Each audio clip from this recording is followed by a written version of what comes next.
Good afternoon, ladies and gentlemen. It is a great honor for me to be here at the Australian Institute of International Affairs. I'm very grateful to my friends Samina and James Trevelyan for having motivated me to come to Australia. I've never been to Australia before, so this is indeed a pleasure. And the book was really just an excuse for me to visit your wonderful country. Before I start speaking about the book, I would like to give you a brief update on Pakistan as we are today. As you know, we are a very heavily populated country, 200 million, and growing too fast, in fact. So this makes us the 6th largest nation in the world, and the 2nd largest just after Indonesia in the Muslim world. Now, given the size of our population, our economy is relatively small, but it's growing. We recorded a growth rate, an economic growth rate of 4.5% last year, and we hope to do better this year. Politically, we have had an up and down in the sense that we've had democratic governments interspersed with military governments, but now for the last 9 years, we have democratic governments in place. The present government is in its 4th year, and the previous government, led by the Pakistan People's Party, completed their 5-year term. Prime Minister Nawaz Sharif is Prime Minister for the 3rd time. His last 4 years have not been a resounding success, but he has survived. Economically, we have borrowed very heavily in the last few years, but at the same time, as I said, we have recorded a reasonable economic growth rate. Of course, we need to grow at 8% minimum in order to be able to improve the overall environment in our country. We're still heavily farm dependent, and 70% of our population live in rural communities. James was telling me today that a community of 2,000 folk in your country is considered a small town. Well, in Pakistan, 2,000 folk is considered a village. So it is different, with Australia having a population of 21 million, while we have 200 million, so we're very crowded. As I was saying, we're still heavily agriculture dependent, but our manufacturing is there. We have a very large textile sector, and we also make electronic goods, and we have a pharmaceutical industry, and so on. But we're energy deficient, and we have therefore power cuts, which are frequent. And my book, which is titled Power Failure, makes mention of the power cuts and how that motivated me to start writing. My book was cooking inside me for many years, but eventually, when I became computer literate, I found it very easy to write on a laptop. So it took me 9 months to complete, and it was really like producing a baby. Anyway, I enjoyed writing it. It's been well received. It's sold more than 10,000 copies and is in its third edition.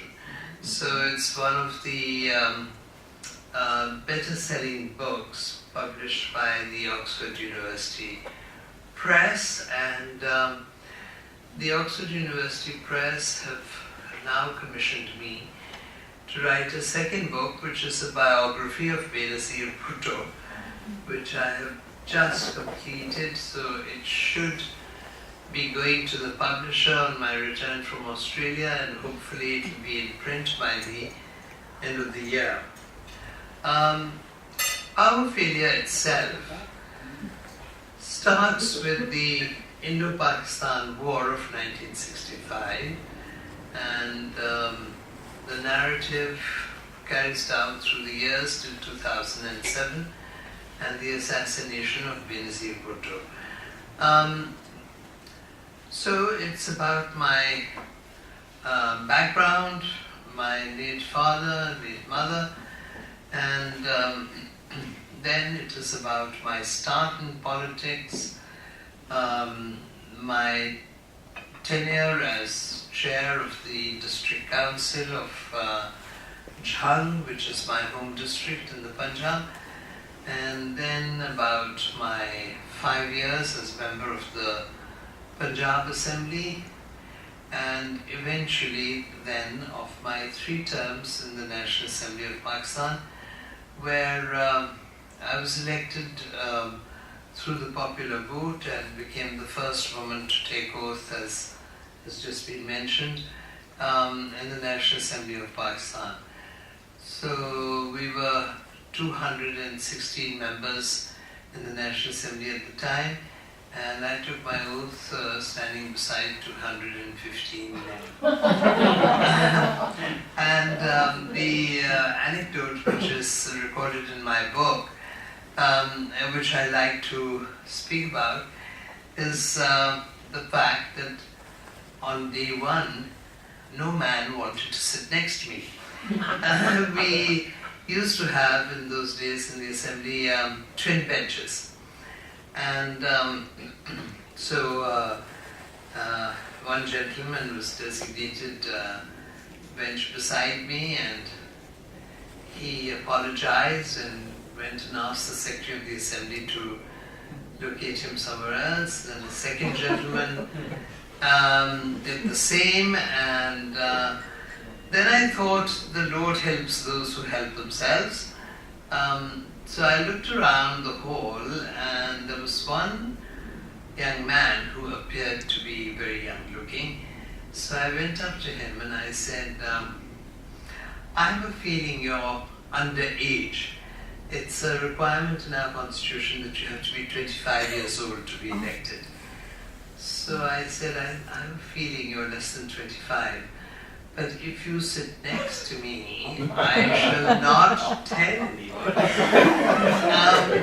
Well, it was a shot in the dark, but it paid off, because he was about a month short of being 25. So he said, well, if you promise not to tell my rival, I will sit next to you.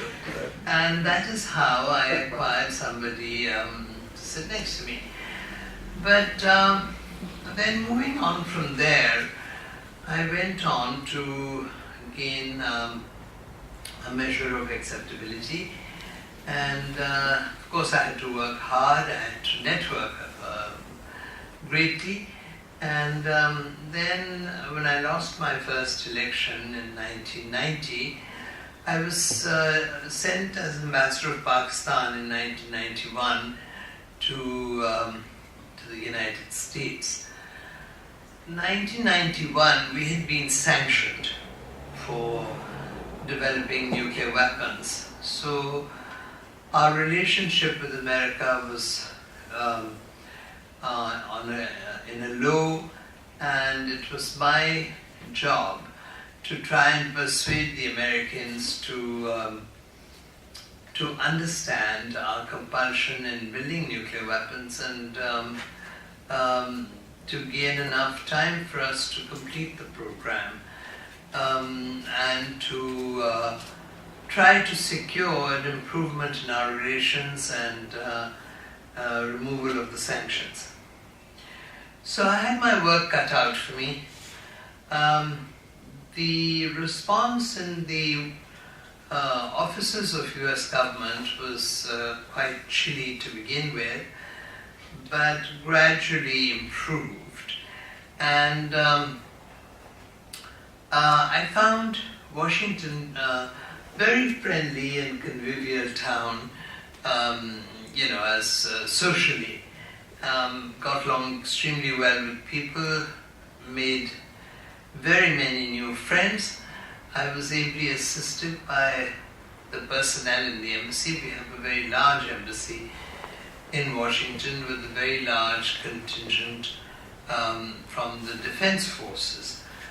And since we had contracted to buy a squadron of F-16s, which became a part of the sanctions, it was my job to try and secure the F-16s or to cancel the contract. So I recommended to the government, after I'd been there a few months, that it did not seem to me likely that we would get the F-16s or that the sanctions would be withdrawn in a hurry. So we should cancel contracts and seek to get our money back. But before we did that, or when we did that rather, the aircraft manufacturers, which were General Dynamics at the time, and they were bought out then by Lockheed, the General Dynamics people were very keen that I should visit their factory in Dallas, Texas. So I flew down to Dallas in an aircraft which they provided and went to this very impressive factory where a bar of steel enters at one end and an aircraft comes out at the other end. And the factory floor was 1 square kilometer. So I was really very wide-eyed when I saw all of this. And then I was taken into the boardroom for a meeting with the officials of the company. I had my air attaché with me, and after a bit of conversation, the air attaché was taken out of the room by one of the Americans present. So the chair of the board then turned to me and said, Madam Ambassador, you have 2 daughters that are studying at Harvard, which is a very expensive school. So, can we help you to pay for them? And of course, you would help to persuade your government not to cancel our contract. So, I said, well, my daughters are on needs-based scholarships, and I can manage to pay what Harvard is charging them. So then they said, well, maybe you'd like a house in Washington. You live in a country which is not very secure, and you could rent it out, and one day you may find it useful.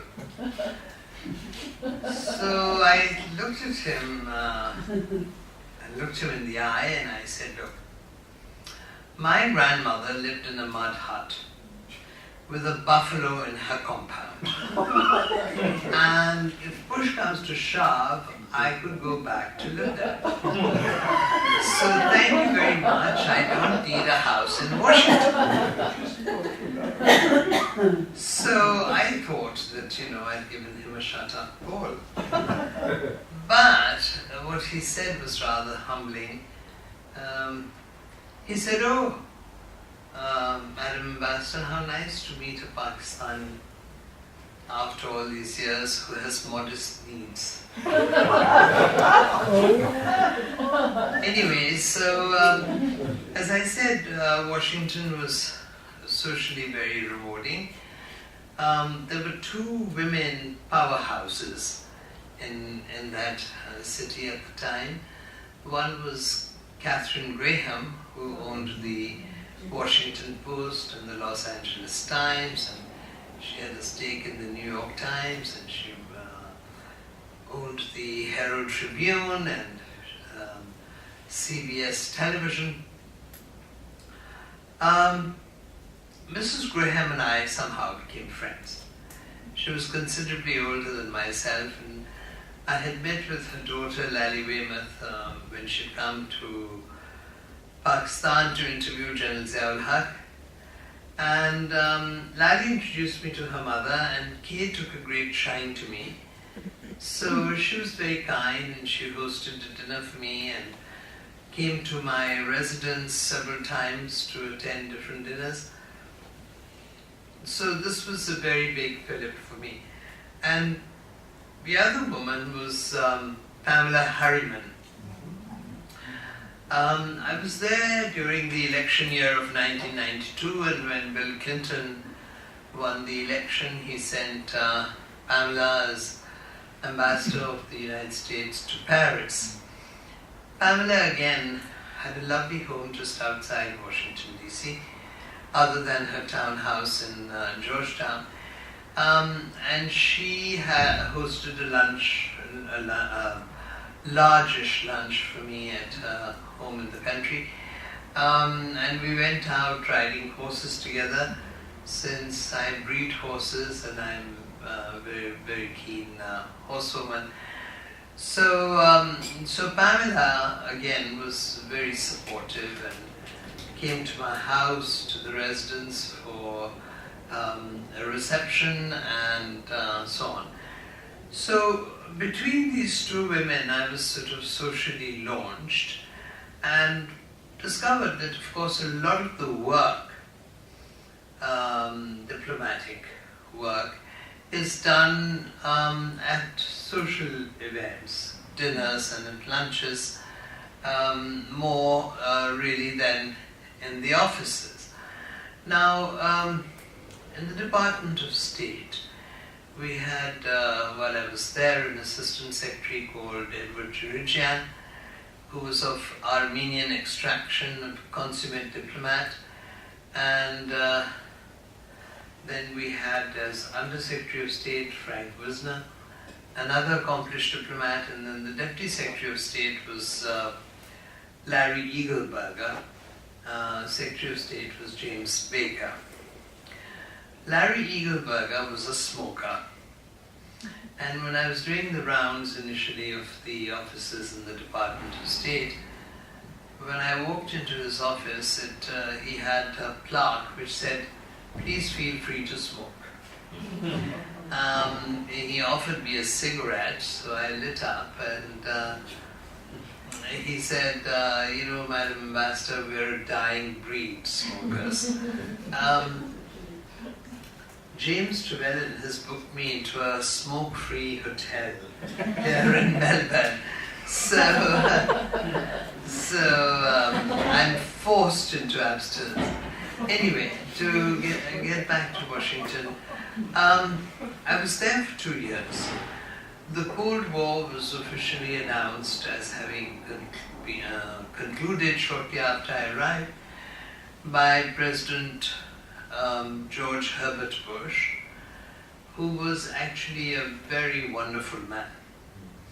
I came to know him a little bit, and when I presented credentials to him, he said kind words about Pakistan, and I said, Mr. President, you owe us, because we helped you to win the Cold War. He said, yes, we do. So I said, well, we require then a return from you, not a monetary return, but a strategic return. We require you to help us to get Kashmir. So he looked at his national security advisor who was there and said, Brent Scowcroft, what do we have going on Kashmir? So General Scowcroft said that the Indian Foreign Secretary is in town and they are showing a little bit of flexibility. So President Bush said, work on it, work on it. But even then, the Indians were assisted by the American Jewish community, and through their lobbying effort, Pakistan was placed on a watch list for terrorist states. And this came as a great deep shock to me, and I had to fight very hard to get us off that list. It did not happen while I was serving, but it did happen shortly thereafter. So all in all, my 2-year tenure in Washington was action-packed. I was fortunate, since I come from the world of politics. I was fortunate to be there during election year. The Americans are electioneering all the time. They have their local elections one year, and then their state elections the next year, and then the congressional elections, and the fourth year they have their presidential election and the congressional election, and half of their Senate is elected.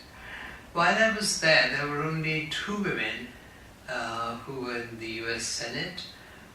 There was a block of congresswomen, which included Patricia Schroeder, who chaired the Defense Committee of the House, and I interacted frequently with her. But then the glass ceiling was lifted in the late 90s, and now, of course, there's a far larger number of women, both in the United States Senate as well as in the House, and now, furthermore, America is likely, I believe, to elect a woman as president of the United States.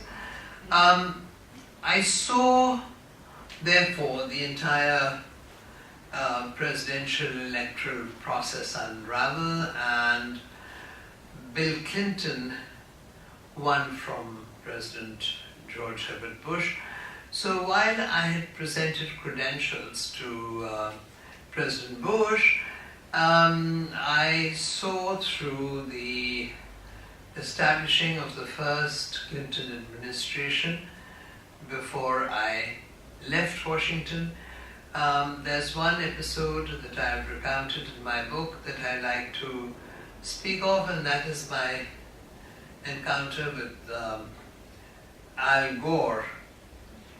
Al Gore was senator, and he was well regarded, so I called on him, and I had my deputy chief of mission accompanying me. So he held his hand out to my deputy chief of mission and said, "Ambassador." So I said, "Excuse me, I'm Ambassador, Senator." So he said, "Oh, I'm so sorry, I've been running all day, I didn't have time to look at the paper, the papers you sent in." And so I said, "Well, Senator, now that you're nice and guilty, I hope you'll give me more of your time." So we spent about half hour with him, and had a very nice conversation, talked about environmental issues that he'd just written a book on. I said I was going to have a photographic exhibition in the Sackler Gallery on the mountains of the Karakoram in my country, and I would like him to inaugurate it, and he said he would. Anyway, a few months later, he became the candidate for vice president. And my husband was a member of the cabinet in Pakistan, so he flew out for the convention of the Democrats in New York, and during the course of the convention, the diplomatic corps was to be presented to the vice president candidate for the Democrats, Senator Al Gore. So now my husband and I are in the queue, and the chief of protocol says, "Ambassador of Pakistan, And Senator Gore holds his hand out to my husband and says, Ambassador. So I drew myself up and I said, excuse me, Senator. I'm Ambassador. So he looked at me and he said, oh my God, I've done it again. Ambassador, you promised you won't tell the press. So I said, okay, but as they say in your country, there ain't no free lunch. So I won't tell the press if you promise that Pakistan will be the first country you'll visit when you become Vice President. So he said, okay, I promise that Pakistan will be one of the first countries I visit when I become Vice President, because, you see, if I don't keep that promise, I think you'll catch up with me. I said, okay, that's good enough. Anyway, they were elected, Bill Clinton as President and Al Gore as Vice President. Now, the diplomatic corps was to be presented to the new President and Vice President at the Georgetown University campus, where Bill Clinton had been a student. So now, when we line up, I shake hands with Hillary, with Bill Clinton, and then I move to Tipper and Al Gore, and this time Al Gore looks at me and says, Madam Ambassador, I'm not going to make the mistake a third time. So I said, well, you can't, because there's no man with me today. So Tipper laughed and Al laughed, and Tipper said, oh, Al has told me all about it and I'm dying to come to Pakistan and look forward to it. At which point Hillary leaned over and said, what are you guys laughing about? So Al Gore said to her, well, I mistook the ambassador number 2 and her husband accompanying her to be the ambassador. So she looked at him and said, oh, Al, how could you? How could you? And then Bill Clinton joined her. Anyway, so we all laughed, and as I moved on and got back into where my colleagues were standing, the other ambassadors all were very curious about how I had managed to engage attention of the new leadership. So anyway, 2 years passed, and I came back to face another election, which I won, and then I was in the cabinet of Prime Minister Sharif in his second term as Prime Minister. I was in his cabinet for 2 years, and then I had resigned 5 months before there was another military intervention, and General Musharraf took over and was there for 9 years. So all of this is a part of the narrative of my book, which, as I mentioned, has been well received. It's just been translated into Urdu, and the Urdu edition is going to be hitting the market imminently. I thank you all very much for your attention. I've spoken for about half an hour.